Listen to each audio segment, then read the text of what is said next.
তো ছাত্ৰ ছাত্ৰীসকল আজিৰ এই ভিডিঅ'ৰ জৰিয়তে মই তোমালোকক ক্লাছ 10ৰ বিজ্ঞান 5 নম্বৰ চেপ্টাৰৰ আটাইবোৰ প্ৰশ্নৰ উত্তৰ সমাধান কৰিম। 5 নম্বৰ চেপ্টাৰ যেটো আছে আমাৰ মৌলৰ পৰ্যাবৃত্ত শ্ৰেণী বিভাজন, এই অধ্যায়টোত যিমান কেইটা প্ৰশ্নাৱলী আছে আৰু যিমান কেইটা অনুশীলনী আছে আটাইবোৰ প্ৰশ্নৰ উত্তৰ সমাধান কৰিম। সো প্ৰথমটো প্ৰশ্নাৱলীত আমাক তিনিটা প্ৰশ্ন দি আছে, বলা এই তিনিটা প্ৰশ্নৰ উত্তৰ প্ৰথমে সমাধান কৰি লওঁ। সো ইয়াৰে এক নম্বৰ প্ৰশ্নটোত আমাক দিয়া আছে নিউল্যান্ডছৰ অষ্টক স্তম্ভবোৰত ডবেৰেইনাৰৰ ট্ৰাইড আছিল নে, তুলনা কৰাৰ বিচাৰি উলিওৱা। আমি দুটা স্তম্ভ চাব লাগিল, নিউল্যান্ডছৰ অষ্টক স্তম্ভ মানে অষ্টক তালিকাখন আৰু ডবেৰেইনৰ তালিকা। এই দুইটা তালিকাত এনেকুৱা কিছুমান মৌল আছে নেকি যিবোৰ একে ধৰণৰ মিল থকা আছে দুইটাতে। সো প্ৰথমে আমি এই দুইটা তালিকা চাব লাগিব, ইয়াৰ পিছত উত্তৰলৈ আহিম।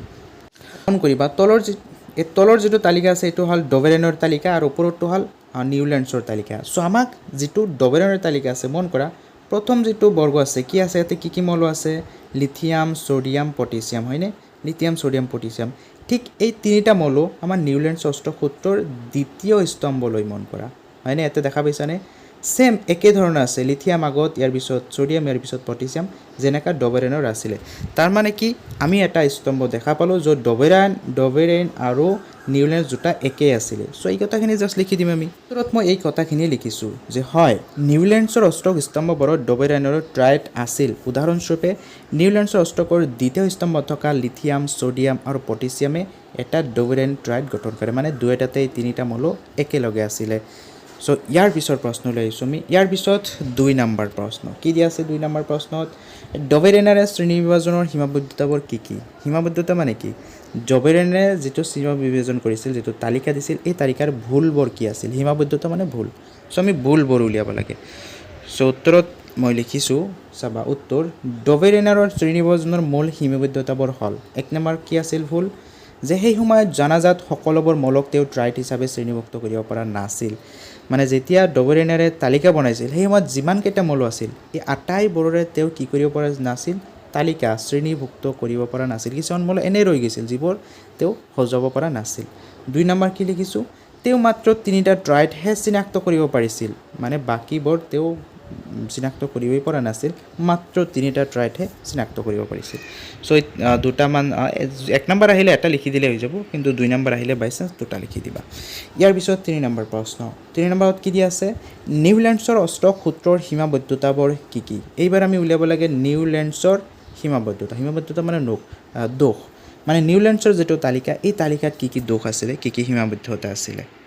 সো উত্তৰটো চাবা, নিউল্যান্ডছৰ অষ্টক সূত্ৰৰ সীমাবদ্ধতাবোৰ হ'ল 1 নম্বৰ সীমাবদ্ধতা বা 1 নম্বৰ ভুল কি আছিলে, যে এই সূত্ৰটো কেৱল কেলছিয়াম পৰ্যন্তহে প্ৰযোজ্য আছিল। কেলছিয়ামৰ পিছৰ মৌলবোৰে অষ্টক সূত্ৰটো মানি চলা নাছিল। কেলছিয়াম পৰ্যন্ত তেওঁ লিখিব পাৰিছিল, ইয়াৰ পিছত যিবিলাক আছিল সেই মৌলবোৰ যেতিয়াই তাত বহ গৈছিল দেখা গ'ল যে ধৰ্মবোৰ নিমিলে, এইটো এটা ডাঙৰ সমস্যা হৈছিল। 2 নম্বৰ ভুল কি আছিল, যে নিউল্যান্ডছে ধৰি লৈছিল যে প্ৰকৃতিত কেৱল 56টা মৌলহে আছে আৰু ভৱিষ্যতে কোনো মৌল আৱিষ্কাৰ নহ'ব বুলি তেওঁ ধৰিছিল, কিন্তু পিছলৈ বহুত মৌল আৱিষ্কাৰ হয় যিবোৰে এই সূত্ৰটো মানি নচলে। তেওঁ ভাবিছিল কি যে প্ৰকৃতিত যিকেইটা মৌল আছে সেই সময়ত 56টা আছিল, এইকেইটাই থাকিব, কিন্তু পিছত বহুকেইটা মৌল আৱিষ্কাৰ হ'ল যাৰ ফলত এই সূত্ৰটো মানি চলিব পৰা নহ'ল। 3 নম্বৰ ভুল বা 3 নম্বৰ সীমাবদ্ধতা কি আছিলে, একেটা স্থানতে দুটাকৈ মৌল যেনে কবাল্ট আৰু নিকেল অন্তৰ্ভুক্ত কৰা হৈছিল আৰু বহুতো অসদৃশ ধৰ্মৰ মৌলক একেটা স্তম্ভতে ৰখা হৈছিল। তোমালোকে যদি নিউল্যান্ডছৰ তালিকাখন মন দিয়া তেতিয়াহ'লে কবাল্ট আৰু নিকেলক একেটা বৰ্গতে দেখা পাবা। সো দুটা মৌলক এনেকুৱা ধৰণে একেটা বৰ্গত ৰাখিব নোৱাৰি, এইটো এটা ভুল আছিলে। সো এই 3টা ভুল তোমালোকে লিখিব পাৰা। সো ইয়াৰ পিছত আমি ইয়াৰ পিছৰ প্ৰশ্নবোৰ উলিয়াইছোঁ। এতিয়া আমাক মুঠ 4টা প্ৰশ্ন দি আছে বলা। সো 1 নম্বৰ প্ৰশ্নত আমাক দিয়া আছে মেণ্ডেলিভৰ পৰ্যাবৃত্ত তালিকা ব্যৱহাৰ কৰি তলত দিয়া মৌলকেইটাৰ অক্সাইডৰ সংকেত লিখা। আমাক অক্সাইডৰ সংকেত লিখিব দিছে, মানে পটাছিয়াম প্ৰথমতে দিছে পটাছিয়াম, যে পটাছিয়ামে যদি অক্সিজেনৰ লগত বিক্ৰিয়া কৰে কি সংকেত হ'ব। সো এই সংকেতটো হ'ব K2O। কেনেকৈ হ'ব মই তোমালোকক তালিকাৰ পৰা দেখাই আছোঁ। কাৰ্বনৰ লগত বিক্ৰিয়া কৰিলে আহিব CO2। সো মন কৰা ইয়াতে K লগত 2 আহিল, এইটো O লগত 2 আহিল, আকৌ এলুমিনিয়ামৰ লগত আহিলে কি আছে Al2O3। এনেকুৱা ধৰণৰ কি হৈছে, এইটো হ'ল মেণ্ডেলিভৰ এটা তালিকা। ব'লা মই মেণ্ডেলিভৰ তালিকাত লৈ যাওঁ, ইয়াৰ পিছত বুজাবলৈ চেষ্টা কৰিম। সো মনত ৰাখিব প্ৰথম মৌল হ'ল আমাক পটাছিয়াম আৰু কেলছিয়াম, এই দুটা চাবা পটাছিয়াম আৰু কেলছিয়াম। চ' মই ডাইৰেক্টলি মেণ্ডেলিভৰ পৰ্যাপিত তালিকাত আহিছোঁ। ইয়াৰ যিটো এক নম্বৰ বৰ্গটো চোৱা, এই বৰ্গটোতে কি আছে আমাৰ পটেছিয়ামটো সোমাইছোঁ। চ' ফিলহাল মই তলৰ পৰা অলপমান কাটি দিছোঁ। এই ছ'ডিয়ামৰ তলতে পটেছিয়ামটো থাকে, হয়নে? হাইড্ৰজেন, লিথিয়াম, ছ'ডিয়াম, ইয়াৰ পিছত পটেছিয়াম থাকে। যিটো বৰ্গত পটেছিয়াম আছে এই বৰ্গটোৰ একদম ওপৰত চোৱা অক্সাইডৰ আমাৰ এটা সংকেত দিয়া আছে R02, R2O দেখা পাইছানে? মই অলপমান জুম কৰি দেখাইছোঁ, ইয়াতে চাবা R2O মানে অক্সিজেনৰ লগত বিক্ৰিয়া কৰিলে কি আহে, যিটো বিক্ৰিয়া কৰে তাৰ লগত 2 আহে আৰু অক্সিজেনটো ছিংগেল থাকে। চ' ইয়াতে যিহেতু K আছিলে তলত, সেইকাৰণে কি আছে K লগত 2 আহিছিলে, K2O হৈছিলে, K2O সেইকাৰণে হৈছিলে কাৰণ ইয়াতে যিটো থাকে অক্সিজেনৰ লগত অক্সিজেন ছিংগেল থাকে, ইয়াৰ আগত যি আহে ইয়াৰ লগত 2 আহে, হ'ল। সেইদৰে কাৰ্বনটো চোৱা, কাৰ্বন ইয়াতে আছে, কাৰ্বনটো ক'ত আছে, এইটো বৰ্গত। চ' মন কৰিবা 4 নম্বৰ বৰ্গত। এইবাৰ 4 নম্বৰ বৰ্গৰ যিটো অক্সাইডৰ সংকেত সেইটো চাবা ওপৰত কি আছে RO2 মানে অক্সিজেনৰ লগতহে 2 আহিছে। এইটো চাবা 2 কাৰ লগত আহিছে, অক্সিজেনৰ লগত 2 আহিছে। সেইকাৰণে যিটো কাৰ্বন আহিছে কাৰ্বনৰ লগত কি আছিল CO2, C2 ঠিকে আছিল, ওৰ লগতহে 2 আহিছিলে। চ' এনেদৰে বাকীবোৰ তুমি ফাৰ্ষ্ট জানিবা যে মৌলটো ক'ত আছে, তাৰ পৰা সেই তাৰ ওপৰৰ যিটো সংকেত সেইটো তোমালোকে চাই ল'বা। এনেকুৱা ধৰণে এতিয়া লিখা গৈছে।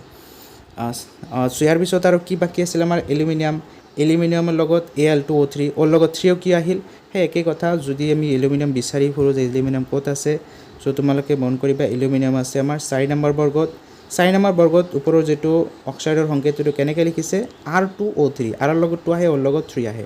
সেইকাৰণে যিটোৰ লগত বিক্ৰিয়া কৰে তাৰ লগত 2 আহিছে, হয়নে? এলুমিনিয়ামৰ লগত 2 আহিছে, ওৰ লগত 3 আহিছে। চ' বাকীবোৰ এনেকৈ কৰিছোঁ, নিজে চাই ল'বা। নেক্সট প্ৰশ্নলৈ আহিছোঁ আমি 2 নম্বৰ প্ৰশ্ন। কি দিয়া আছে 2 নম্বৰ প্ৰশ্ন, গেলিয়ামৰ বাহিৰে মেণ্ডেলিভে আগতীয়াকৈ ঠাই এৰি থৈ যোৱা মৌল, দুটা মৌলৰ নাম লিখিব দিছে। যিবোৰ মৌলৰ বাবে মেণ্ডেলিভে তেওঁৰ তালিকাত আগতীয়াকৈ জাগা এৰি থৈ গৈছিল, কিন্তু গেলিয়ামৰ বাহিৰে। চ' আমি জানো 3টাৰ কাৰণে জাগা এৰি থৈ গৈছিল মেণ্ডেলিভে, এটা হ'ল গেলিয়াম আৰু আছিল স্কেণ্ডিয়াম আৰু জাৰ্মেনিয়াম। চ' স্কেণ্ডিয়াম, জাৰ্মেনিয়াম আৰু গেলিয়াম এই 3টাৰ কাৰণে কি কৰিছিল মেণ্ডেলিভে জাগা এৰি থৈ গৈছিলে। 3 নম্বৰ প্ৰশ্নলৈ আহিছোঁ। এবাৰ কি দিয়া আছে আমাৰ, মেণ্ডেলিভে তেওঁৰ পৰ্যবেক্ষিত তালিকাখন যুগুতাওঁতে মানি চলা নীতিবোৰ, মানে কি নীতিৰ ওপৰত ভিত্তি কৰি মেণ্ডেলিভে তালিকা বনাইছিলে সেই নীতিসমূহ আমি লিখিব লাগে। চ' লিখিবা যে মেণ্ডেলিভে মূলতঃ তলত দিয়া 2টা নীতিৰ ওপৰত ভিত্তি কৰি তালিকাখন প্ৰস্তুত কৰিছিলে। 2টা নীতি বিশেষকৈ ফ'ল' কৰিছিলে, মানি এই তালিকাখন বনাইছিলে। চাবা 1 নম্বৰ নীতি কি আছিল মেণ্ডেলিভৰ, যে মৌলসমূহ সিহঁতৰ পাৰমাণৱিক ভৰৰ বৰ্ধিত ক্ৰম, কিহৰ বৰ্ধিত ক্ৰমত, ভৰৰ। চাবা দেই, এইটো ভৰৰ বৰ্ধিত ক্ৰমতহে সজাইছিল, পাৰমাণৱিক ভৰৰ বৰ্ধিত ক্ৰম অনুসৰি সজাইছিলে, 1 নম্বৰ চৰ্ত। 2 নম্বৰ নীতি কি আছিলে তেওঁৰ, যে একেধৰণৰ ৰাসায়নিক ধৰ্ম থকা মৌলবোৰক একেটা স্থিৰ স্তম্ভ বা বৰ্গত ৰাখিছিলে। মই অলপমান বেছিকৈ লিখিছোঁ, যিখিনি ব্ৰেকেটত আছে সেইখিনি তোমালোকে নিলিখিলেও হ'ব, কিন্তু ভাল নম্বৰ পাবলৈ হ'লে এইটো লিখা ভাল হ'ব আৰু কি, যে যিবিলাকৰ ৰাসায়নিক ধৰ্ম একে আছিলে সেইবিলাক একেটা বৰ্গত ৰাখিছিলে। চ' এই 2টা ধৰ্ম কি কৰিছিলে, ফ'ল' কৰি মেণ্ডেলিভে তেওঁৰ তালিকাখন প্ৰস্তুত কৰিছিলে। নেক্সট আমি 4 নম্বৰ প্ৰশ্নত আহিছোঁ। ইয়াতে কি দিয়া আছে আমাক, সম্ভ্ৰান্ত গেছবোৰক এটা সুকীয়া বৰ্গত কিয় স্থান দিয়া হৈছে। সম্ভ্ৰান্ত গেছ মানে কি, যিবোৰ 18 নম্বৰ বৰ্গৰ মৌল আছে, যেনে নিয়ন, আৰ্গন, এইবোৰক একটা নিৰ্দিষ্ট স্থানত কিয় দিয়া হৈছে। সূত্ৰত কি লিখিছোঁ আমি, সম্ভ্ৰান্ত গেছবোৰ যেনে হিলিয়াম, নিয়ন, আৰ্গন আদি ৰাসায়নিকভাৱে অতি নিষ্ক্ৰিয় আৰু বায়ুমণ্ডলত এইবোৰ অতি নগণ্য পৰিমাণে থাকে। সিহঁতৰ ধৰ্মসমূহ আন মৌলতকৈ সম্পূৰ্ণ বেলেগ হোৱাৰ বাবে আৰু আগৰ তালিকাখনৰ কোনো সাল সলনি নকৰাকৈ এটা নতুন গ্ৰুপত বহাব পৰা হোৱাৰ বাবে এইবোৰক এটা সুকীয়া বৰ্গত স্থান দিয়া হৈছিলে। মই এতিয়া কৈছোঁ কি কৈছে, তাৰমানে ইয়াতে যে যিটো আমাৰ 18 নম্বৰ বৰ্গৰ মৌল এইবিলাকক সম্ভ্ৰান্ত গেছ বুলি কোৱা হয়। এই গেছবোৰ আমাৰ বায়ুমণ্ডলত অতি কম পৰিমাণে থাকে, বুজি পাইছা, একদম নাথাকে। তাৰমানে হিলিয়াম, নিয়ন এইগিলা যেতিয়া আৱিষ্কাৰ হৈছে বহুত দেৰিকৈ আৱিষ্কাৰ হৈছে, কিন্তু যেতিয়ালৈকে আৱিষ্কাৰ হৈছিল তাৰ আগতে আমাৰ যিটো পৰ্যাপিত তালিকা, এই তালিকাখন প্ৰস্তুত হৈ গৈছিলে। প্ৰস্তুত হৈ যোৱাৰ পিছত যিহেতু এইবোৰ আৱিষ্কাৰ হ'ল, সেইবিলাক কি কৰিছে, এটা বেলেগকৈ এটা বৰ্গত সিহঁতত জাগা দিছে, যাতে আগৰ পৰ্যাপিত তালিকাত কোনো সাল সলনি কৰিবলগীয়া নহয়। আৰু বহুত ধুনীয়াকৈ এইটো তাৰমানে পৰ্যাপিত তালিকাত ছেটো হৈছে, মানে ভালদৰে মিলিও গৈছে, হয়। চ' এইবাৰ আহিছোঁ আমি ইয়াৰ পিছৰ প্ৰশ্নাৱলী। ইয়াতে আমাৰ বহুকেইটা প্ৰশ্ন আছে, 1ৰ পৰা আৰম্ভ কৰি 5টা 6টা আছে বোধহয়, 6টা প্ৰশ্ন ইয়াতে সোমাই আছে। চ' ব'লা, প্ৰথমটো প্ৰশ্ন কি দিয়া আছে, আধুনিক পৰ্যাপিত তালিকাই মেণ্ডেলিভৰ পৰ্যাপিত তালিকাত থকা আসোঁৱাহবোৰ কিদৰে দূৰ কৰিছিলে।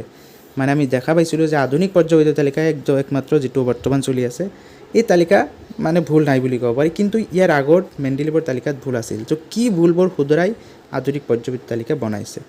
চ' উত্তৰটো চাবা, উত্তৰত আমি কি লিখিছোঁ, যে আধুনিক পৰ্যাবৃত্ত তালিকাত মৌলবোৰক পাৰমাণৱিক ভৰৰ সলনি পাৰমাণৱিক ক্ৰমাংক অনুসৰি সজাই মেণ্ডেলিভৰ তালিকাৰ অভাৱবোৰ দূৰ কৰা হৈছিল চ' মেণ্ডেলিভে পাৰমাণৱিক ভৰৰ ওপৰত সজাইছিল কিন্তু আধুনিক পৰ্যাবৃত্ত তালিকাত পাৰমাণৱিক ক্ৰমাংক মানে পাৰমাণৱিক সংখ্যাৰ ওপৰতহে সজোৱা গৈছিল যাৰ ফলত এই সমস্যাবোৰ সমাধান হৈ গৈছে কি সমস্যা আছিল এক নম্বৰ ডাঙৰ সমস্যা আছিল সমস্তানিক আইচোটপ মানে সমস্তানিক চ' তোমালোকৰ কিতাপত সমস্তানিক লিখা আছে চ' এইটোৱে লিখিবা তোমালোকে সমস্তানিক লিখিবা যে কেইটা মৌলৰ আইচোটপবোৰৰ পাৰমাণৱিক ক্ৰমাংক একে হোৱাৰ বাবে সিহঁতক এটা নিৰ্দিষ্ট স্থানত ৰখা হৈছিলে যেতিয়া কি কৰিছিলে মেণ্ডেলিভে তালিকা বনাইছিলে সিহঁতক একেটা বৰ্গত স্থান দিছিল কিন্তু পাৰমাণৱিক ক্ৰমাংকত সজাৰ পিছত এইটো নিজে নিজে সমাধান হৈ গৈছে 2 নম্বৰ অসংগতিপূৰ্ণ জোৰ মেণ্ডেলিভৰ তালিকাত পাৰমাণৱিক ভৰ বেছি থকা মৌল কিছুমানক কম ভৰৰ পাৰমাণৱিকৰ আগত ৰখা হৈছে যেনে কবাল্ট আৰু নিকেল পাৰমাণৱিক ক্ৰমাংক অনুসৰি সজোৱাত এই সমস্যাটো নিজে নিজে আঁতৰি গৈছে আৰু এটা সমস্যা কি আছিল যে মেণ্ডেলিভে কি কৰিছিলে যে কিছুমান যেনে কবাল্ট আৰু কবাল্টক কি কৰিছিলে নিকেলৰ আগত জাগা আছিল কিন্তু কবাল্টৰ কিন্তু পাৰমাণৱিক ভৰ বেছি আছিল নিকেলতকৈ চ' বেছিটোক আগত দিছিলে যেটো উল্টা হৈছিলে কিন্তু যেতিয়াই পৰ্যাবৃত্ত তালিকাত কি কৰিছিলে পাৰমাণৱিক ক্ৰমাংকত গৈছিল এইটো নিজে নিজে সমস্যা সমাধান হৈ গৈছে এইটো ধুনীয়াকৈ সমাধান হৈ গৈছে আৰু যেটো ডাঙৰ সমস্যা 3 নম্বৰ এইটো আগত লিখিব লাগিছিল এইটো অলপ পিছত লিখা গৈছে হাইড্ৰজেনৰ স্থান মেণ্ডেলিভে কি কৰিছিল তেওঁৰ তালিকাত হাইড্ৰজেনে কোনো নিৰ্দিষ্ট স্থান দিব পৰা নাছিলে কিন্তু যেতিয়াই পৰ্যাবৃত্ত তালিকাত পৰমাণুৰ ক্ৰমাংক অনুসৰি দিলে তেতিয়া হাইড্ৰজেন পৰমাণু ক্ৰমাংক অনুসৰি 1 নম্বৰত দিয়া গৈছিল হয়নে চ' এই তিনিটা যেটো সূত্ৰ আছে এইটো তোমালোকে লিখি দিব পাৰা চ' ইয়াৰ পিছত আমি 2 নম্বৰ প্ৰশ্ন লৈ আহিছোঁ 2 নম্বৰ প্ৰশ্নত কি দি আছে মেগনেছিয়ামৰ দৰে ৰাসায়নিক বিক্ৰিয়া দেখাব বুলি ভাবা দুটা মৌলৰ নাম লিখা তোমাৰ এই বাছনিৰ ভিত্তি কি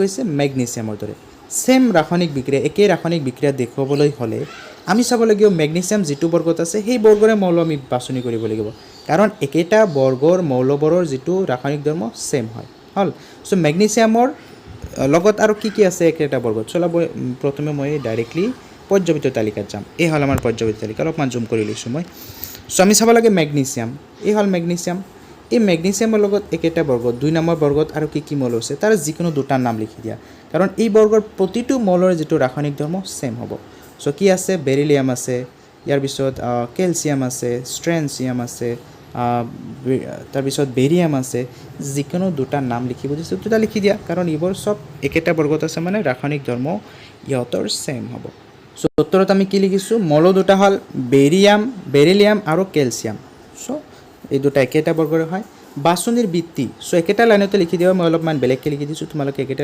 লাইনতে লিখি দিবা বাছনিৰ ভিত্তি কি যিহত আটাইকেইটা আধুনিক পৰ্যাবৃত্ত তালিকাৰ 2 নম্বৰ বৰ্গৰ মৌল আটাইবোৰ মৌলৰ যোজক ইলেক্ট্ৰন দুটাকৈ ইলেক্ট্ৰন থাকে সেই ইহঁতৰ ৰাসায়নিক ধৰ্ম একেই হ'ব যেহেতু একেটা বৰ্গতে থাকে ইহঁতৰ ৰাসায়নিক ধৰ্ম সেম হ'বই লাগিব এই কথাখিনি জাষ্ট লিখি দিবা ইয়াৰ পিছত আমি 3 নম্বৰ প্ৰশ্ন লৈ আহিছোঁ 3 নম্বৰত দিয়া আছে নাম লিখা কিহৰ নাম লিখিব দিছে 1 নম্বৰ দিছে এ নম্বৰ বহিৰ্তম কক্ষত এটাকৈ ইলেক্ট্ৰন থকা 3টা মৌল বাহিৰৰ কক্ষত এটাকৈ ইলেক্ট্ৰন থাকিব লাগিব তেতিয়াহ'লে আমি চাম 1 নম্বৰ বৰ্গৰ যিকেইটা মৌল আছে বুজি পাইছা 1 নম্বৰ বৰ্গৰ প্ৰতিটোৰে যেটো বাহিৰৰ কক্ষত এটাকৈ মৌল থাকিব হেদৰে মই যদি 2 নম্বৰত যাওঁ 2 নম্বৰ বৰ্গৰ প্ৰতিটো মৌলৰ বাহিৰৰ কক্ষত দুটাকৈ থাকিব তেতিয়াহ'লে 1 নম্বৰ বৰ্গত থকা মৌলৰ নাম লিখি দিয়া চ' লিথিয়াম সোডিয়াম পটাছিয়াম এইবোৰ যদি তোমালোকে চোৱা পৰ্যাবৃত্ত তালিকাৰ 1 নম্বৰ বৰ্গত আছে এতে যদি আছে তোমাৰ লিথিয়াম এতে আছে সোডিয়াম এতে আছে পটাছিয়াম হয় চ' এতে তিনিটা লিখি দিবা এইবাৰ বি নম্বৰ কি আছে বহিৰ্তম কক্ষত দুটাকৈ ইলেক্ট্ৰন থকা দুটা মৌল হয় তো দিয়ে আছে প্ৰশ্ন যে বহিৰ্তম কক্ষত দুটা 1 নম্বৰ বৰ্গ গ'ল 1 নম্বৰ এবাৰ 2 নম্বৰ বৰ্গলৈ যাম যেহেতু দুটা বাহিৰৰ কক্ষত দুটাকৈ থাকিলে 2 নম্বৰ বৰ্গ চ' 2 নম্বৰ বৰ্গ কি আছে যেনে মেগনেছিয়াম আছে ইয়াৰ পিছত আছে কেলছিয়াম আছে হয়নে চ' যিকোনো দুটা নাম লিখি দিয়া চ' মই ইয়াতে কি লিখিছোঁ মেগনেছিয়াম আৰু কেলছিয়াম দুটাকৈ গ'লে আগত আকৌ মনত ৰাখিবা যেহেতু বহিৰ্তম কক্ষত দুটাকৈ ইলেক্ট্ৰন বুলি কৈছে তেতিয়াহ'লে 2 নম্বৰ বৰ্গৰ মৌল আমি লিখিম যদি ক'লা হয় 3টা ইলেক্ট্ৰন তেতিয়াহ'লে 3 নম্বৰ বৰ্গ লিখিলে হয় ইয়াৰ পিছত চি নম্বৰ দিয়া আছে পৰিপূৰ্ণ বহিৰ্তম কক্ষ থকা 3টা মৌল বাহিৰৰ কক্ষ পৰিপূৰ্ণ ক'ত থাকে যিবিলাক 18 নম্বৰ বৰ্গৰ মৌল আছে হয়নে 18 নম্বৰ বৰ্গৰ মৌলবোৰ সদায় বহিৰ্তম কক্ষ পূৰ্ণ হিচাপে থাকে যেনে নিয়ন ইয়াৰ পিছত আছে আৰ্গন এগুলা কি হয় সম্পূৰ্ণ হৈ থাকে কাৰণ এগুলাৰ বহিৰ্তম কক্ষত যদি আৰ্গনৰ চ' 8টা থাকে, নিয়নৰ চ' 2টা থাকে, চব পৰিপূৰ্ণ অৱস্থাত থাকে। চ' ইয়াৰ পিছত 4 নম্বৰ প্ৰশ্নটো আমাক দিয়া আছে লিথিয়াম, ছ'ডিয়াম, পটাছিয়াম এই আটাইকেইটা ধাতু ইহঁতে পানীৰ সৈতে বিক্ৰিয়া কৰি হাইড্ৰজেন গেছ মুক্ত কৰে। এই মৌলবোৰৰ পৰমাণুৰ কিবা সাদৃশ্য আছে নেকি? কি দিয়া আছে? Lithium, sodium, potassium. চ' প্ৰথমে পৰ্যাপিত তালিকাত এই মৌলবোৰ বিচাৰি উলিয়াচোন কোনটো বৰ্গত আছে। যিকোনো এটা বৰ্গতে থাকিব যিহেতু একেই ৰাসায়নিক ধৰ্ম থকা বুলি কৈছে। চ' উত্তৰটো আগতে বুজি লওঁ, ইয়াৰ পিছত মই পৰ্যাপিত তালিকাত তোমালোকক বুজাই দিম। উত্তৰত কি লিখিছোঁ? লিথিয়াম, ছ'ডিয়াম, পটাছিয়াম এই আটাইবোৰ 1 নম্বৰ বৰ্গৰ মৌল আৰু ইহঁতৰ বহিতম কক্ষত মাত্ৰ এটাকৈ ইলেক্ট্ৰন আছে। হয় কথাখিনি যে যিহেতু 1 নম্বৰ বৰ্গৰ মৌল ইহঁতৰ বহিতম কক্ষত কি থাকিব? এটাকৈ মৌল থাকিব আৰু এইটো ইহঁতৰ মিল, যাৰ কাৰণে ইহঁতে মিল দেখাব। ব'লা মই পৰ্যাপিত তালিকাত অলপমান দেখাই দিওঁ তোমালোকক। আমি চাব লাগে লিথিয়াম, ছ'ডিয়াম, পটাছিয়াম এই 1 নম্বৰ বৰ্গত চোৱা। যেহেতু 1 নম্বৰ বৰ্গ আছে ইহঁতৰ বাহিৰতম কক্ষত এটাকৈ মৌল থাকিব, এইখিনি ইহঁতৰ মিল দেখা পাম আমি। ইয়াৰ পিছত বি নম্বৰ 4 বি কি দিয়া আছে আমাক? হিলিয়াম এটা নিষ্ক্ৰিয় গেছ আৰু নিয়নো এটা প্ৰায় নিষ্ক্ৰিয় গেছ। ইহঁতৰ পৰমাণুবোৰৰ মাজত কিবা মিল থকা দেখা যায় নেকি? উত্তৰ কি লিখিছোঁ? হিলিয়াম আৰু নিয়ন দুয়োটাই 18 নম্বৰ বৰ্গৰ মৌল আৰু ইহঁতৰ বহিতম কক্ষত ইলেক্ট্ৰন পূৰ্ণ হৈ থাকে। চাবা 18 নম্বৰ বৰ্গৰ যিকেইটা মৌল আহিব প্ৰত্যেকটোৰে যিটো বহিতম কক্ষ ইলেক্ট্ৰন পূৰ্ণ হৈ থাকিব আৰু এইখিনিয়ে মিল, বুজি পাইছা? যিহেতু এইটো সম্ভ্ৰান্ত গেছ হয়, সম্ভ্ৰান্ত গেছৰ সদায় বহিতম কক্ষ পূৰ্ণ হৈ থাকে। চ' ইয়াৰ পিছত 5 নম্বৰত আমাক দিয়া আছে আধুনিক পৰ্যাবৃত্ত তালিকাত থকা প্ৰথম 10টা মৌলৰ ভিতৰত কোনকেইটা ধাতু? চাবা আমি চাব লাগে প্ৰথম 10টা মৌল আৰু প্ৰথম 10টাৰ মৌলৰ ভিতৰত ধাতু কোনকেইটা সেইকেইটা চাব লাগে। চ' প্ৰথমে মই পৰ্যাবৃত্ত তালিকাত লৈ যাম তোমালোকক। ডাইৰেক্টলি মই পৰ্যাবৃত্ত তালিকাত আহিছোঁ। এই হ'ল আমাৰ পৰ্যাবৃত্ত তালিকা। চোৱা ধাতু কোনবিলাক? যিবিলাক এনেকুৱা ধৰণৰ কালাৰ আছে হয়নে? এইগিলা ধাতু হয়, এইগিলা চব ধাতু হয়। আৰু অধাতু কোনবিলাক? যিগিলা এনেকুৱা ধৰণৰ আছে, অলপ হালধীয়া বেছি হয়, এইগিলা অধাতু হয়। আৰু এইগিলা হ'ল আমাৰ ধাতুকল্প। চ' আমি চাব লাগে প্ৰথম 10টা মানে 1ৰ পৰা 10 নম্বৰ পৰমাণু ক্ৰমাংকলৈকে। এই হ'ল 10 নম্বৰ হ'ল নিয়ন, হয়নে? মানে মই এটা মাৰ্কিং কৰিছোঁ, চাবা এই যিটো মাৰ্কিং কৰিছোঁ এইকেইটাৰ ভিতৰত হ'ল 10টা, 10 নম্বৰ নিয়ন হয়। এই 10 নম্বৰলৈকে কি ধাতু আছে তোমালোকে মন কৰা। এইগিলা চব হালধীয়া বৰ্ণত, তাৰমানে এইগিলা অধাতু। বৰণটো হ'ল ধাতুকল্প। এই হাইড্ৰজেনটো কিন্তু অধাতু হয়। এইবাৰ মন কৰা যিটো ধাতুৰ কালাৰ আছে অলপ গ্ৰীণ টাইপৰ, সেইটোত থকা মাত্ৰ 2টা আছে। কি আছে? লিথিয়াম আৰু বেৰিলিয়াম। তাৰমানে প্ৰথম 10টাৰ ভিতৰত অকল লিথিয়াম আৰু বেৰিলিয়ামেই আছে যিটো এটা ধাতু, আৰু বাকী চব অধাতু আৰু ধাতুকল্প। বুজি পাইছা কথাখিনি? চ' এই কথাখিনি জাষ্ট মই ইয়াতে উত্তৰত লিখিছোঁ। কি লিখিছোঁ? যে প্ৰথম 10টা মৌলৰ ভিতৰত থকা ধাতুবোৰ হ'ল লিথিয়াম আৰু বেৰিলিয়াম। হয়, বুজি লয়। ইয়াৰ পিছত মুখস্থ কৰাত একদম ইজি হ'ব, নহ'লে কিন্তু মুখস্থ কৰা বস্তু নহয় এইগিলা। বুজি পাইছা? চ' এইবাৰ আহিলে আমি 6 নম্বৰ প্ৰশ্নলৈ। 6 নম্বৰত কি দিয়া আছে? পৰ্যাবৃত্ত তালিকাত স্থান বিবেচনা কৰি তলৰ মৌলকেইটাৰ কোনটো আটাইতকৈ বেছি ধাতৱ ধৰ্মী হ'ব বুলি অনুমান কৰিবা? আটাইতকৈ বেছি ধাতৱ ধৰ্মী হ'ব লাগিব, মানে ধাতু বেছি হ'ব লাগিব। মৌলকেইটা দিয়া আছে gallium, germanium, arsenic, selenium, beryllium. চ' এতিয়া এটা কথা মন কৰা, গেলিয়াম আৰু বেৰিলিয়ামৰ বাহিৰে বাকীখিনি কিন্তু ধাতু নহয়, এইগিলা চব অধাতু হয়। চ' চাব লাগে তেতিয়াহ'লে গেলিয়াম আৰু বেৰিলিয়াম এই দুটাৰ মাজত কোনটো বেছি ধাতু হয়। চ' চাবা দে গেলিয়াম, জাৰ্মেনিয়াম, আৰ্ছেনিক। মই প্ৰথমে পৰ্যাবৃত্ত তালিকাত যাম। চ' পৰ্যাবৃত্ত তালিকাত চোৱা গেলিয়াম, জাৰ্মেনিয়াম, আৰ্ছেনিক এইগিলা ক'ত আছে? এইখিনিত এটা পৰ্যায়ত আছে এইগিলা। চ' ইয়াৰে জাষ্ট গেলিয়ামটোৱে কি হয়? ধাতু হয়, বাকী চব এইগিলা কি হয়? অধাতু হয়। ধাতুকল্প এই দুটা অধাতু হ'ল। চ' এইবাৰ গেলিয়াম আছে ইয়াতে, ক'ত আছে চাবা, মই একবাৰ মাৰ্কিং কৰিছোঁ। চ' মন কৰা গেলিয়াম ক'ত আছে? ইয়াতে আছে, আৰু বেৰিলিয়াম ইয়াতে আছে। চ' এটা আছে বহুত বাওঁফালে, আনটো আছে বহুত সোঁফালে। চ' আমি জানো যে পৰ্যাবৃত্ত তালিকাত যিমান সোঁফালে যাম, যিমান এইফালে যাম, আমি কি হ'ব? অধাতু বেছি হ'ব, হয়নে? মানে ধাতুৰ গুণ কোনফালে বেছি থাকে? এইফালে। তেতিয়াহ'লে এইফালৰ কেইটাৰ গুণ বেছি হ'ব ধাতুৰ।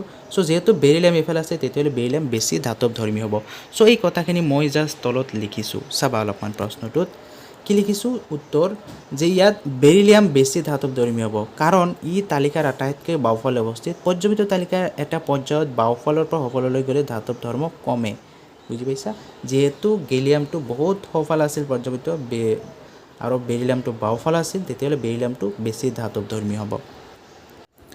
চ' ইয়াৰ পিছত আমি অনুশীলনীৰ প্ৰশ্ন লৈ আহিছোঁ। অনুশীলনীৰ 1 নম্বৰ প্ৰশ্নটো আমাক দিয়া আছে।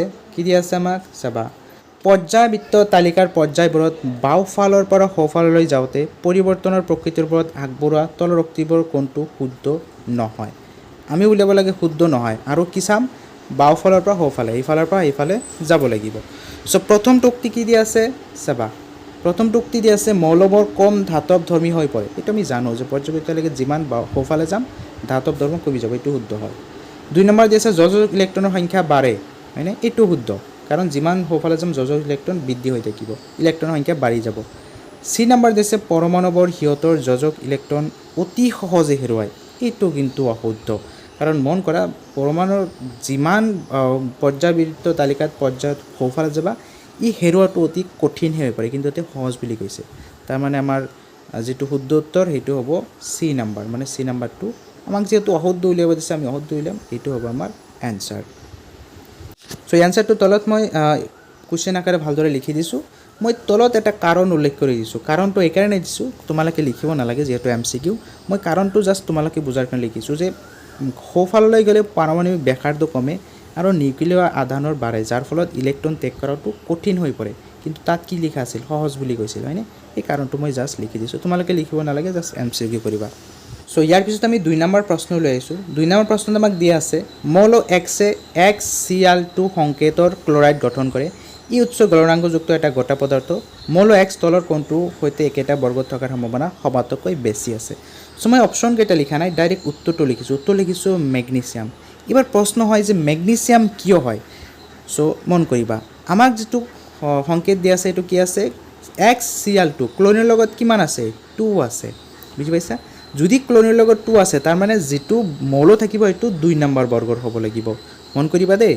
যদি ক্লৰিনৰ লগত এনেকৈ থাকিলে হয় XCl3, যদি ক্লৰিনৰ লগত 3 থাকিলে হয় তেতিয়াহ'লে 3 নম্বৰ বৰ্গৰ মৌল হ'লা হয়। চ' যিকেইটা অপশ্যন আমাক দিয়া আছে চাবাচোন, অপশ্যন কি দিয়া আছে, প্ৰথমটো দিয়া আছে ছ'ডিয়াম, ছ'ডিয়াম কোন বৰ্গৰ 1 নম্বৰ বৰ্গৰ মৌল হয়। 2 নম্বৰটো দিয়া আছে মেগনেছিয়াম, মেগনেছিয়াম কোনটো বৰ্গৰ 2 নম্বৰ বৰ্গৰ, পৰ্যায়বৃত্ত তালিকা চাবা। 3 নম্বৰ দিয়া আছে এলুমিনিয়াম, এলুমিনিয়াম কোন নম্বৰ বৰ্গৰ 3 নম্বৰ বৰ্গৰ। চ' যিহেতু ক্লৰিনৰ লগত 2 আছে মানে 2 নম্বৰ বৰ্গৰ মৌল হ'ব লাগিব, আৰু ইয়াতে 2 নম্বৰ বৰ্গৰ মৌল হ'ল মেগনেছিয়াম, সেয়ে এইটো মেগনেছিয়াম হৈছে। যদি বাই চান্স থাকিলে হয় যে XCl3 ক্লৰিনৰ লগত 3 থাকিলে হয় তেতিয়াহ'লে এইটো হ'ল এলুমিনিয়াম, কাৰণ এলুমিনিয়াম 3 নম্বৰ বৰ্গৰ আছিলে পৰ্যায়বৃত্ত তালিকাত। চ' পৰ্যায়বৃত্ত তালিকাত যিকেইটা নাম্বাৰ মানে ক্লৰিনৰ লগত যেটা থাকিব সেই বৰ্গৰ মৌলহে হ'ব লাগিব, সেইটো ভালদৰে চাই ল'বা। চ' যিহেতু এতিয়া মেগনেছিয়াম 2 নম্বৰ বৰ্গৰ, সেইকাৰণে ইয়াৰ যোজ্যতা 2 হয়, সেইকাৰণে কি হ'ব ক্লৰিনৰ লগত ই যোগ হ'ব। চ' ইয়াৰ পিছত 3 নম্বৰ প্ৰশ্নত আহিছোঁ। 3 নম্বৰ কি দিয়া আছে, কোনটো মৌলৰ আছে, কি আছে কোনটো মৌলৰ। চ' এই নম্বৰ অপশ্যন দিয়া আছে ইলেক্ট্ৰন পূৰ্ণ 2টা কক্ষ। মন কৰিবা আমাক কক্ষ 2টা ল'ব দিছে, নিউক্লিয়াছ প্ৰথম কক্ষ 2টা কক্ষ। চ' এইবাৰ চাবা প্ৰথম কক্ষত 2টা কক্ষ আছে আৰু দুয়োটাই পূৰ্ণ থাকিব লাগিব, ইলেক্ট্ৰন পূৰ্ণ হ'ব লাগিব। প্ৰথম কক্ষত মৌল থাকে, ইলেক্ট্ৰন থাকে 2টা দিলোঁ। দ্বিতীয় কক্ষত ইলেক্ট্ৰন কেইটা থাকে, চ' আমি জানো 8টা থাকিব এতিয়া, হয়নে? এতিয়া 8টা থাকিব। তেতিয়াহ'লে উত্তৰটো কি হ'ব যে প্ৰথম কক্ষত থাকিল 2টা প্লাছ দ্বিতীয় কক্ষত 3টা, পূৰ্ণ হ'ব লাগিব, তেতিয়াহ'লে হ'ব 10টা হ'ব টোটেল। এইবাৰ 10 পাৰমাণৱিক ক্ৰমাংক কাৰ হয়, চ' আমি জানো নিয়নৰ হয় 10, সেইকাৰণে এই মৌলটো হ'ব নিয়ন। মানে 2টা পূৰ্ণ হ'বলৈ হ'লে 2টা আৰু 8টা লাগে, মানে টোটেল 10টা লাগে, 10 নম্বৰ মৌল নিয়ন, তেতিয়াহ'লে ই নিয়ন হ'ব। হ'ল এনেদৰে নিজে কৰি চাবা। ইয়াৰ পিছত বি নম্বৰ কি দিয়া আছে, বি নম্বৰত 282 ইলেক্ট্ৰনীয় বিন্যাস, আমি ইলেক্ট্ৰনীয় বিন্যাস কি দিয়া আছে 2 8 2, তেতিয়াহ'লে মৌলত কি হ'ব জাষ্ট এই 3টা যোগ কৰি দিয়া, 2 আৰু 8 10, 10 আৰু 2 12, হয়নে 12 হ'ব। চ' এইবাৰ চা 12 নম্বৰ পৰমাণু ক্ৰমাংক কাৰ হয়, চ' আমি জানো 12 নম্বৰত আছে মেগনেছিয়াম, পৰ্যায়বৃত্ত তালিকাত চাবা 12 নম্বৰত মেগনেছিয়াম আছে, তেতিয়াহ'লে এইটো হ'ব মেগনেছিয়াম। সেইদৰে আমাৰ চি নম্বৰ অপশ্যন দিয়া আছে যোজক কক্ষত 4টা ইলেক্ট্ৰনৰ সৈতে মুঠ 3টা কক্ষ। চাবা দে একবাৰ মই অলপ ওপৰফালে লৈ গৈছোঁ। প্ৰথম কৈছে মুঠ 3টা কক্ষ থাকিব লাগিব, কক্ষ 3টা চাবা 1টা 2টা 3টা, কক্ষ 3টা কিছু কি কৈছে যোজক কক্ষত 4টা ইলেক্ট্ৰন, যোজক কক্ষ মানে বাহিৰৰ কক্ষত 4টা। চ' প্ৰথম যিটো কক্ষ আহিব এইটো কক্ষত কেইটা থাকিব 2টা প্লাছ দ্বিতীয় কক্ষত কেইটা থাকিব 8টা, আৰু 3 নম্বৰ যিটো বাহিৰৰ কক্ষত কেইটা বুলি কৈছে 4টা বুলি আমাক কৈ আছে, তেতিয়াহ'লে 4টা। চ' মন কৰিবা 2 8 4, হয়নে 2 8 আৰু 4 গোটেইখিনি যোগ কৰিলে কিমান হয় তেতিয়াহ'লে হ'ব আমাৰ 10 আৰু 4 14 হয়নে 14 তেতিয়াহ'লে 14 নম্বৰত কি মৌল আছে সেইটো হ'ব সো তোমালোকে পৰ্যায়বিত তালিকাত যদি চোৱা 14 নম্বৰত যেটো মৌল আছে এটো হ'ল সিলিকন তাৰ মানে এই মৌলটো হ'ব সিলিকন সো এইটো তোমালোকে নিজে নিজে কৰিব পাৰা মানে গণিত ডি নম্বৰ চোৱা ডি নম্বৰ কি আছে যোজক কক্ষত 3টা ইলেক্ট্ৰন যোজক কক্ষ মানে বাহিৰৰ কক্ষ এবাৰ আমাৰ যোজক কক্ষত মানে বহিৰ্তম কক্ষত 3টা ইলেক্ট্ৰন দিব লাগিব মোট 2টা কক্ষ চাবাচোন মই একবাৰ আঁকি দিছোঁ তোমালোকক মোট কক্ষ থাকিব 2টা এটো নিউক্লিয়াছ প্ৰথম কক্ষ 2টা দ্বিতীয় কক্ষ সো প্ৰথমে যোজক কক্ষ মানে বাহিৰৰ কক্ষত কিটা থাকিব 3টা সো 1 2 3 বাহিৰৰ কক্ষত 3টা ভিতৰৰ কক্ষত তো আমি জানো 2টাই থাকিব কাৰণ প্ৰথম কক্ষত 2টাতকৈ বেছি থাকিবই নোৱাৰে সো ভিতৰৰ কক্ষত 2টা প্লাস বাহিৰৰ কক্ষত কিটা পালো 3টা তেতিয়াহ'লে আহিল 5টা হল মানে প্ৰমাণৰ ক্ৰমাংক 5 কাৰ আছে কোনটো মৌলৰ প্ৰমাণৰ ক্ৰমাংক 5 নম্বৰত কি মৌল আছে সো এটো হল বৰণ সেই কাৰণে এই মৌলটো হ'ব বৰণ উত্তৰটো বৰণ হৈ যাব এইবাৰ লাষ্ট প্ৰশ্ন ই নম্বৰ কি দি আছে চাবা দ্বিতীয় কক্ষত প্ৰথম কক্ষৰ দুগুণ ইলেক্ট্ৰন অলপমান মন দিবা প্ৰশ্নটোলৈ আমাক দুটা দিছে এটো নিউক্লিয়াছ প্ৰথম কক্ষ দ্বিতীয় কক্ষ এবাৰ কৈছে দ্বিতীয় কক্ষত কেইটা মৌল থাকিব যে দ্বিতীয় কক্ষত হেকেইটা মৌল থাকিব যেটো প্ৰথম কক্ষৰ দুগুণ সো আমি জানো প্ৰথম কক্ষত কেইটা থাকিব দুটা ইলেক্ট্ৰন থাকে তেতিয়াহ'লে ইয়াৰ ডবল দুগুণ মানে কি দ্বিতীয় কক্ষত 4টা থাকিব লাগিব 2 3 4 তাৰ মানে কি হল প্ৰথম কক্ষত 2টা দ্বিতীয় কক্ষত 4টা তেতিয়াহ'লে টোটাল কি হল 6টা তেতিয়াহ'লে 6 কাৰ হয় টোটাল 6 পালো 6 হল কাৰ্বনৰ সেই কাৰণে এটো হ'ব আমাৰ কাৰ্বন সো এইবোৰ নিজে নিজে কৰিব পাৰা একদম জাস্ট বুজি ললে ইজিলি তোমালোকে এইবোৰ পাৰি যাবা ইয়াৰ পিছত 4 নম্বৰ প্ৰশ্ন 4 এ নম্বৰত দিয়া আছে পৰ্যায়বিত তালিকাত বৰণৰ সৈতে একেটা স্তম্ভতে থকা মৌলবৰ কি সাধাৰণ ধৰ্ম আছে সো উত্তৰত মই কি লিখিছো যে বৰ্ণৰ সৈতে একেটা স্তম্ভত মানে 13 নম্বৰ বৰ্গত থকা মৌলবৰৰ যোজক ইলেক্ট্ৰনৰ সংখ্যা 3 আৰু এই সকলোবোৰৰ যোজ্যতা 3 মানে তোমালোকে যদি চোৱা বৰ্ণৰ সৈতে যিকেইটা মৌল আছে সবৰ যোজ্যতা 3 হ'ব এটো ভালদৰে নিজে পৰ্যায়বিত তালিকাত চাব পাৰা বি নম্বৰ কি দিয়া আছে আমাক পৰ্যায়বিত তালিকাত ফ্লোৰিনৰ সৈতে একেটা স্তম্ভতে থকা মৌলবোৰৰ কি সাধাৰণ ধৰ্ম আছে ফ্লোৰিনৰ লগত একেলগে থকা মৌলবোৰৰ কি ধৰ্ম আছে সো ফ্লোৰিনটো কেই নম্বৰত আছে 17 নম্বৰত আছে আই থিংক সো 17 নম্বৰত প্ৰত্যেকটো মৌলৰ যেটো যোজ্যতা মানে বাহিৰৰ কক্ষত 7টা থাকে তেতিয়াহ'লে যোজ্যতা 1 হ'ব বুজি পাইছা যোজ্যতা 1 হয় সো এনেদৰে লিখি যাবা যে এই মৌলবৰ যোজক ইলেক্ট্ৰনৰ সংখ্যা 7 আৰু যোজ্যতা 1 ইহঁতৰ অতি হয় সক্ৰিয় অধাতু এখানে মিল আছে সব অধাতু হয় আৰু সব কি হয় সম্ভ্ৰান্ত গেছ বুলিও ক'ব পাৰা সৰি সম্ভ্ৰান্ত গেছৰ আগৰ হয় দেই সম্ভ্ৰান্ত গেছৰ 18 এটো হল 17 বৰ্গৰ সো অধাতু বুলিও ক'ব পাৰা 5 নম্বৰ কি দিয়া আছে আমাক 5 নম্বৰত এটা পৰমাণুৰ ইলেক্ট্ৰনৰ বিন্যাস হল 287 তেতিয়াহ'লে এই নম্বৰ প্ৰশ্ন কৰিছে মৌলটোৰ পাৰমাণৱিক সংখ্যা কি সো ইলেক্ট্ৰন সংখ্যা দিয়ে আছে জাস্ট গোটেইখিনি যোগ কৰি দিয়া গোটেইখিনি যোগ কৰিলে আমি পাৰমাণৱিক সংখ্যা পাই যাম সো 2 8 7 যোগ কৰিলে পাম 17 হয় এই 17 নম্বৰ মৌলটো কি হয় 17 নম্বৰ মৌলটো হল ক্লোৰিন হয়নে ক্লোৰিন তেতিয়াহ'লে মৌলটো ক্লোৰিন হ'ব আৰু ইয়াৰ পাৰমাণৱিক ক্ৰমাংক 17 হ'ব মানে গোটেইখিনি যোগ কৰিলে যি হ'ব হি পাৰমাণৱিক ক্ৰমাংক মৌলটোৰ নাম যেটো লিখিব দিয়া নাই মই তথাপিও লিখি দিছো ক্লোৰিন হ'ব সো ইয়াৰ পিছত 6 নম্বৰ প্ৰশ্ন দিয়া আছে পৰ্যায়বিত তালিকাত 3টা মৌল এ বি আৰু সি স্থানসমূহ তলত দেখুওৱা হৈছে এতিয়া আমাক চোৱা 3টা স্থান দেখুৱাইছে এ নম্বৰ এটা বি এটা আৰু সি এটা 3টা মৌল দেখুৱাইছে চোৱা 17 নম্বৰ বৰ্গত আছে 16 নম্বৰ বৰ্গত আছে বি আৰু 17 নম্বৰ বৰ্গত আছে এ আৰু সি হয় মনত ৰাখিবা 17 নম্বৰ বৰ্গবোৰ কি হয় সব অধাতু হয় আৰু 16 নম্বৰ বৰ্গত তলত ফালে কিছুমান ধাতু আছে সো মন কৰিবা এই নম্বৰ প্ৰশ্ন কি কৈছে আমাক মৌল এ ধাতু নে অধাতু সো মৌল এ ক'ত আছে এ আছে 17 নম্বৰ বৰ্গত সো তোমালোকে পৰ্যায়বিত তালিকা 17 নম্বৰ বৰ্গত চোৱা প্ৰত্যেকটো কি হয় অধাতু হয় তাৰ মানে এটো হ'ব আমাৰ অধাতু হল 2 নম্বৰ বি নম্বৰ প্ৰশ্ন কি কৰিছে সি মৌলটো এতকৈ বেছি সক্ৰিয় নে কম সক্ৰিয় সি মৌলটো ক'ত আছে চা এই একেটা বৰ্গতে বিতকৈ তলত আছে সৰি বিৰ লগত তুলনা কৰিছে দেই সি আৰু বি একেটা পৰ্যায়ত আছে বুজি পাইছা বেছি সক্ৰিয় নে কম সক্ৰিয় তো আমি জানো যে যিমান হেইফালে যায় হি কি হয় কম সক্ৰিয় হৈ থাকে সো বলা মই প্ৰশ্ন উত্তৰখিনি তলত তোমালোকৰ কাৰণে ৰাখি থৈ দিছো এই নম্বৰ প্ৰশ্ন উত্তৰ কি পালো আমি এটো অধাতু হয় না এটো অধাতু সো বাকি এখিনি তোমালোকে লিখিব নালাগে বুজাৰ কাৰণে মই জাস্ট দিছো তোমালোকে এইখিনি লিখিব নালাগে, জাষ্ট লিখি দিবা মৌলটো হ'ল অধাতু। আমাক ধাতু ন অধাতু সুধিছে। সেইদৰে বি নম্বৰ প্ৰশ্নত আমাক সুধিছে চি মৌলটো এতকৈ বেছি সক্ৰিয় নে কম সক্ৰিয়। তো যিহেতু দেখা পালোঁ যে চিটো কি আছে, এতকৈ তলত আছে, তো লিখি দিবা যে চি মৌলটো এতকৈ কম সক্ৰিয়। এটা বৰ্গৰ ওপৰৰ পৰা তললৈ গ'লে অধাতু সক্ৰিয়তা কমে। এটো এতে আছে আৰু চিটো তলত আছে, তলফালে যিমান হয় কি হ'ব, ই সক্ৰিয়তা কমি যাব। তাৰমানে এতকৈ চি কি হ'ব, কম হ'ব সক্ৰিয়তা। সেইদৰে চি নাম্বাৰ কি দিয়া আছে, চি নাম্বাৰত চাবা দে, চি নাম্বাৰ দিছে চি মৌলটো আকাৰত বিতকৈ ডাঙৰ নে সৰু। এবাৰ চি আৰু বি যিটো আছে ছিষ্টেমটো কেনেকৈ দি আছে, একেটা পৰ্যায়ত আছে, দেখা পাইছেনে নাই। বি আছে ইয়াতে আৰু চি আছে ইয়াতে, হয়নে, এনেকুৱা ধৰণৰ দি আছে, একেটা পৰ্যায়তে আছে। চ' চি মৌলটো আকাৰত বিতকৈ কি হ'ব, চিটো আকাৰত ডাঙৰ হ'ব, সৰু হ'ব, কাৰণ একেটা পৰ্যায়ত যিমান আমি সোঁফালে যাম আকাৰবোৰ সৰু হৈ থাকে। চ' লিখিবা চি মৌলটো আকাৰত বিতকৈ সৰু। একেটা পৰ্যায়ত বাওঁফালৰ পৰা সফললৈ গ'লে পাৰমাণৱিক ব্যাসাৰ্ধ কমে, মানে পাৰমাণৱিক ব্যাসাৰ্ধ কমি যায়। সেইদৰে ডি নাম্বাৰ কি দি আছে, ডি নাম্বাৰত এই কেনেধৰণৰ মৌল এ কেনেধৰণৰ আয়ন বা কেটায়ন বা এনায়ন গঠন কৰিব। চ' মন কৰিবা মৌল এইটো কি পালোঁ, আমি পাইছোঁ এইটো অধাতুৰ, অধাতুবোৰে কেটায়ন নহয় এনায়ন গঠন কৰে, বুজি পাইছা। এবাৰ এনায়ন আৰু কেটায়ন মানে কি, এই কথাটো আমি বুজিব লাগিব। বস্তু এটাই যদি অক্সিজেন বা মানে আয়ন এৰি দিয়ে তেতিয়াহ'লে ইয়াক কেটায়ন বুলি কয়। আয়ন এৰি দিলে প্লাছ, এইবোৰ ধাতুৱে এৰি দিয়ে।